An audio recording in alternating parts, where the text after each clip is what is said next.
Majlis Arabiyaa namoota sadiif baasee maatiin isaanillee kan dhufanii fudhatantu jira.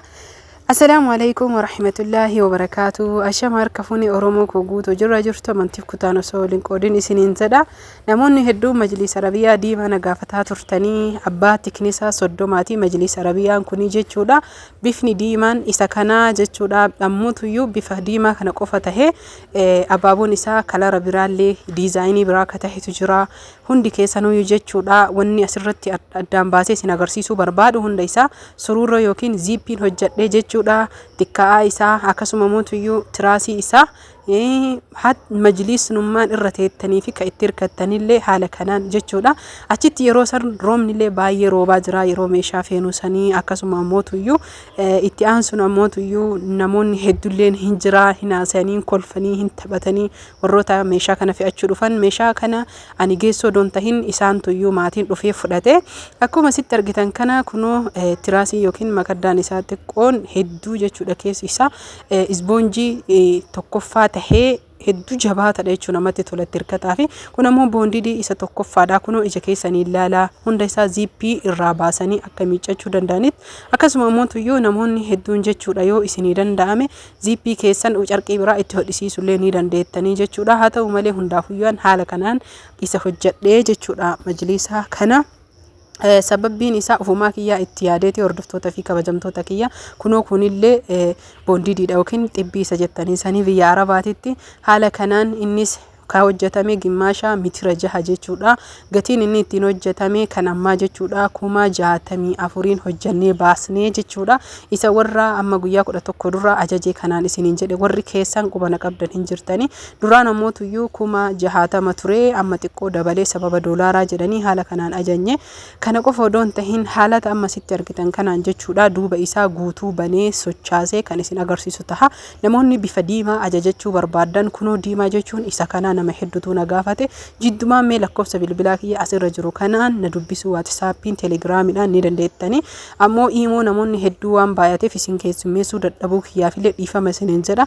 Meeshaalee biraas yoo na danda'ame viidiyoo isiniif fidaa. Viidiyoo waraabuun hedduu waan ulfaatee fi haalaan hagana mijatu obsaan na eeggadha. Meeshaa hedduu firnicharaatu jira akkasuma meeshaalee biffeetu jira kontirool biffee jira meeshaa hedduu jechuudha hordoftoota fi kabajamtoota kiyya. Akkuma sitti argitan kanatti kunoo kunillee duuba isaati jechuudha. Ziippiin ka dalagamee fi yookiin ammoo sururroo ka qabuudha. Ijuma keessanii haalaaltaniif isinitti agarsiisuu fi hundi keessanuyyuu jechuudha. Wanni asirratti sirritti addaan baasee isinii ibsuu qabu ani boondidii isinii filadha malee meeshaa yookiin kalarii carqii isin ka filatu namoonni hedduun jechuudha. Mee nu garsiisi yookiin ammoo mee kalarii nu ergi jettanii kalarii fedha keessan irratti hundaa'ee jechuudha. Kama barbaadan carqii barbaadan filattanii bifa san carqii tokkoffaa tahee filannee isiniif dalaysiisna. Boondidiin isaa kunoo isa kana jechuudha. Namoonni hedduun jechuudha nama dogoggorsanii boondidii foorjidii fidanii jechuudha sadarkaa isa lammaffaa ta'eef sadaffaa kan nama sobaniidha. Osoo harkaan qabdanii akka dhagaatitti xibbii jedhama biyya Arabaatitti namoonni hedduu ijoolleen ta'anii beekanii hedduu jabaata. Waan asirra jechuu barbaade ijoolleen teenya hedduun isaanii soofaa ajajatanii namoonni soofaan ajajatanii illee jira. Soofaan ammaa bahaa soofaa caalaa kan isiniif bareeda Majlis Arabiyaadha isiniin jedha. Isin garuu filannoon keessanii soofaan muka of keessaa qabaa mukni sun cabuu danda'a akkasuma mootuyyuu garuu filannoo miidhaginaa fi yeroo tokko tokko akka isinitti tole garuu namoota hedduun nagaafate Majlis Arabiyaa yommuu soofa kun kan itti hirkatan jechuudha. Jiddumaan inni itti hirkatanillee kunoo ziippii dheeraa itti goonee itti galchisiifne isiniin jedha hordoftoota fi kabajamtoota kiyya haalaan margitan kanaan ni akkanatti guyyaa hundallee viidiyoo natti toluu baatu yookiin isiniif guutumaan guutuu yeroo feesisuu waraabuu yoo dadhabellee yeroo takka mootuyyuu gadif qabee isiniif waraaba jedhee yaada. Viidiyoon dheeradha meeshaa yeroo fe'anii garuu immoo haala natti hin tolle roobatu jira yeroo sharaa irra uffisantu jira yeroo marantu jira isiniin jedha. Haala kanaan kunoo hojjannee geessinee jirra. Kana qofaa miti kabiraallee hin jira akkasuma immoo garanallee maatiin warri fudhachuu hedan na bira jiranii isiniin jechuu barbaade. Inumaayyuu jechi gisee tokko na kolfisiisanii hin fuudhin naan jedhanii hedduu ulfaata jechuun an sochaasuu hin danda'u dubartiidhaati akkamitti fuuta waan hagan ulfaatu kana jedhanii naan lolanii jechuudha.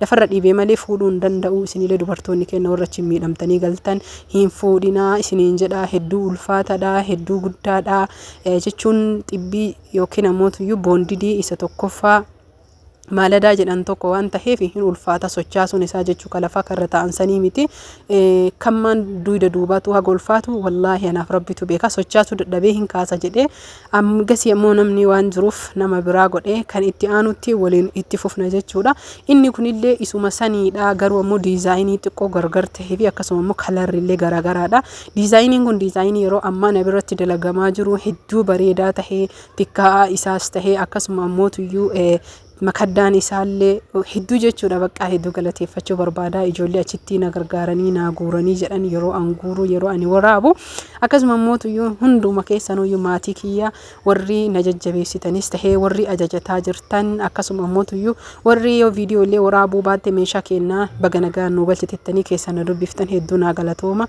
haala yookiin mootuyyuu biizii waan ta'eef waraabuu dide malee natti hin aarinaa dhimma addaatii fi miti isiniin jedha kanaaf namoonni wacnacha waan jiruuf sila harkisuun dadhabduu naan jedhanii beektani sadaffaaleen hin jira sadaffaan asiin durallee hojjedhee baasee jira isuma san kalaruma san namni ajajatee jechuudha bifa xurii ijoollee qaba ijoollee na danda'a jedhanii achitti yoo san namatu haaseena kolfisiisaa jira sila nifattuu harkifta kana arga harkifte jedhanii kun ammootu qaamarrataa mitirii 8 kana jechuun kiyya mitirii 8 kuma 85 kan dalaysiifneedha kaaree 8 jechuudha mitirii 8 ani garuu ka horaabee jedhe mitirii 3 moo akkam qofa hin ulfaata maaluma isinitti himare isinuma beeksisuuf malee hedduu kan ulfaatuu fi baay'ee ulfuudhuun hin danda'amu waa hunda caalaana makaddaan isaatuun xiqqoon baay'ee natti tolte akkasuma tikkaan isaa jala kataa'u mukaa ni beeytanii jechuudha tikkaan tun ammootuyyuu walumaa galatti xibbii yookiin ammootuyyuu boondii diimitii akka ispoonjii tokkoffaa ta'eedha hedduu miidhagduudha akkanuma dalagama diizaayinii kana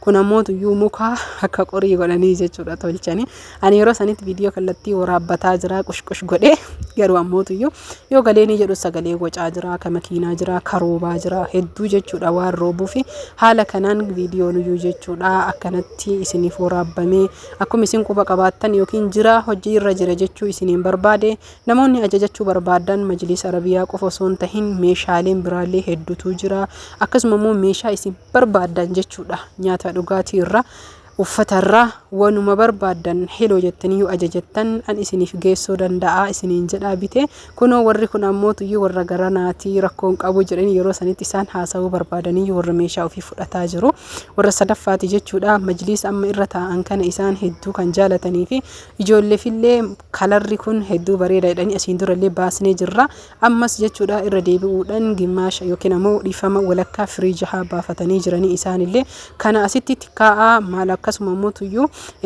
teebilii qabaa teebilii isaa san hin waraabne hunda isaatuyyuu hedduu jechuudha meeshaan waan ulfaatuu fi namnillee akkasuma na hifataa jechuu barbaadeeti kanaaf ammallee ani wanni sirritti natti toluu dide viidiyoon kiyya qulqullina hin qabaanne natti hin toluu sababa saniif viidiyoo isinii waraabuu dide namni yaada kiyyannaa galee viidiyoo akka ani barbaadu sanitti na waraabuu hin danda'u ana ammoo ofii meeshaa qofa waraabee meeshaa san osoo irratti hin agarsiisin isinitti hin agarsiisin meeshaa qofa waraabullee natti toluu dideetuma kanaaf dhiise kanaaf yeroo kana hedduu galatoomii waan bareedaa nu dalaydee meeshaa bareedaa naan jedhanii na galateeffatanii bakka jechuun sagaleen isaanii sirri jira garuu ammootuyyuu maal gochuu danda'aree wacaaf rooba asitti ammootuyyuu yeroo jalqaba seenuu nagahatti horaa bulaa ajajadha